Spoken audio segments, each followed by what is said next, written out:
Salam olahraga, selamat pagi, salam berjabol, kembali lagi bersama saya di sini. Di sini saya mau buat review Prancis Portugal yang berlangsung kemarin dini hari. Kemarin saya nggak sempat bikin reviewnya karena ada kerjaan lain, jadi sekarang free baru bisa bikin reviewnya. Sama Jerman Hungaria satu lagi.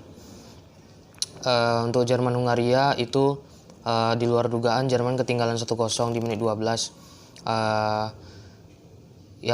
Tapi di sisi lain sih Jerman memang harus bisa menang lawan Hungaria, karena mereka kalau misalnya juara grup mereka tuh akan dapat lawan mudah kan, Swiss. Cuma karena mereka runner up, ini mereka malah ketemu Inggris. Tapi di babak pertama itu Jerman banyak peluang, banyak menekan Hungaria. Terus sampailah di babak utama siap, babak kedua mereka udah mulai menekan kan. Dapat gol melalui Havertz, kemelut di depan gawang. Terus gol lagi Hungaria. Nah, ini yang agak mengejutkan juga ya. Jerman setelah menyamakan kedudukan langsung tertinggal lagi 2-1. Itu kalau seandainya Hungaria menang tuh, Hungaria peringkat 3 terbaik, Jerman yang keluar dari Euro. Kan lucu juga ya kalau misalnya Jerman langsung angkat koper. Nah, tapi di 7 menit tersisa itu si Goretzka nyetak, akhirnya 2-2 dan Jerman pun lolos ke 16 besar sebagai runner up dan akan jumpa Inggris. Untuk Hungaria, respect sebesar-besarnya karena di grup neraka ini kalian bisa setidaknya bisa menahan imbang Jerman sama Prancis lah. Bisa dibilang ini kan dua negara yang kuat juga kan. Jadi respect juga buat Hungaria.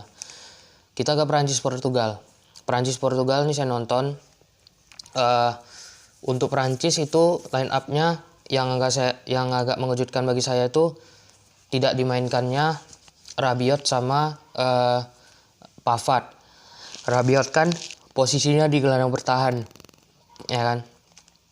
Yang dimainkan Tolisso. Bek kanan malah Koundé yang dimainkan. Padahal Jules Koundé ini di Sevilla ditaruh di bek tengah. Nah, kenapa nggak dimainkan si Leo Dubois? Leo Dubois itu kan padahal bagus juga sebagai bek kanan kan. Nah, ini yang saya nggak ngerti dari Deschamps. Terus di Portugal saya terkejut Bruno Fernandes nggak dimainkan dari awal. Mungkin karena berkaca si Fernando Santos nurunkan dia di 2 laga awal, dia perannya nggak kelihatan. Dimainkanlah si Renato Sanchez. Terus João Moutinho juga dimainkan dari awal. Kemarin kalau nggak salah yang pas lawan Jerman itu William Carvalho yang main sama Danilo Pereira kan. Sekarang William Carvalho cadangan, terus João Moutinho sama Renato Sanchez di gelandang jangkar. Terus mulailah babak pertama. Itu Prancis langsung ngambil inisiatif serangan. Ada peluang dari Mbappe yang ditepis sama Rui Patricio kan. Terus masuk ke menit 27 terjadilah insiden. Itu menurut saya gini ya. Sebenarnya itu tuh 50-50 sih. Antara Hugo Lloris yang mau nepis bola, mau ninju bola, atau Danilo yang mau nyundul ke gawang. Tapi pada saat kejadian itu terjadi, si Hugo Lloris ini kan sebenarnya dia sadar ada si Danilo di depannya. Tapi karena dia meninju bola itu, dia mau meninju bola itu lepas dan malah tertinju kepalanya si Danilo. Jujur waktu pas Danilo jatuh itu saya agak takut juga ya, saya agak was-was juga, soalnya takutnya itu kejadiannya sama kayak Eriksen kemarin, takutnya nih. Tapi setelah dapat penanganan medis akhirnya Danilo sehat lagi. Langsung penalti dieksekusi sama CR. Terus menit 45 Prancis dapat penalti. Nah, kalau ini pun agak 50-50 ya. Si Semedo itu sebenarnya nggak ada niat untuk narik Mbappe. Antara Mbappe yang jatuh sendiri atau Semedo yang memang narik, ya saya kurang jeli juga lah melihat tayangan ulangnya. Tapi wasitnya ini kita tahu sendiri, wasit Mateu Lahoz ini emang wasit paling terkenal sejagat loh. Ini wasit bisa dibilang di La Liga aja malas ngecek VAR. Bahkan saya masih ingat pertandingan Madrid lawan Athletic Bilbao musim lalu yang pemain Athletic Bilbao jelas-jelas handsball di kotak penalti, itu nggak dikasih penalti sama dia. Nah ini bisa dibilang wasit agak parah juga sih. Kenapa wasit kayak gini masih dipakai sama UEFA? Harusnya sebagai wasit dia harus mengikuti prosedur dari VAR. Kalau memang itu perlu dicek oleh VAR, ya harus dicek, harus dilihat. Ya, karena ini keputusannya agak 50-50 juga. Nah, langsung di Benzema eksekusi. Akhirnya 1-1 babak pertama.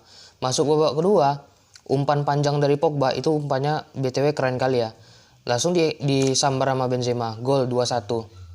Setelah gol itu, praktis Portugal harus minimal imbang sama Prancis kan.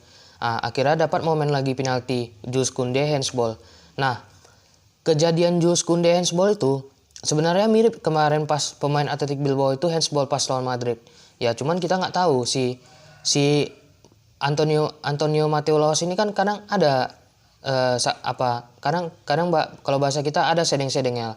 Dia kadang bisa memutuskan itu penalti, bisa juga dia bilang itu tidak penalti. Nah, untung aja Portugal dapat penalti itu. Itu kalau misalnya Portugal nggak dapat penalti, lain cerita. Portugal pasti bisa aja tersingkir, bisa aja ya. Karena di sisi lain Hungaria menang lawan Jerman. Nah, skor 2-2. Terus pertandingan kan makin seru tuh. Skor 2-2. Dapatlah Pogba peluang emas sama Griezmann. Itu Pogba bisa dibilang kan dia lewati si Joao Palhinha nggak salah kan. Joao Palhinha dilewatin. Terus dia syutingnya itu ya lumayan, bisa dibilang itu kayak shooting placing lah. Cuma mampu ditepis sama Rui Patricio, reboundnya langsung disambar sama Griezmann. Dan bisa dibilang Rui Patricio melakukan ada 3 save yang krusial. Terutama yang dari Mbappe di babak pertama, babak kedua Pogba, habis itu Griezmann. Terus Prancis dapat melakukan pergantian pemain sama kayak Portugal juga kan. Tapi yang saya kasihannya sih Digne baru gantiin Lucas Hernandez, malah ditarik keluar gantiin Rabiot. Moussa Sissoko gantiin si Tolisso nggak salah.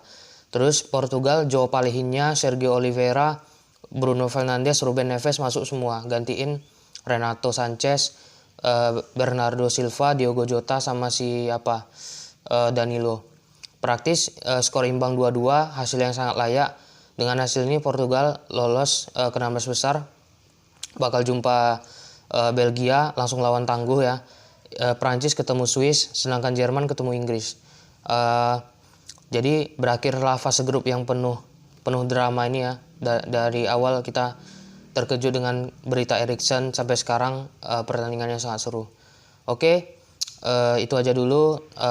Nanti malam saya posting video preview 16 besar Euro. Thank you for watching.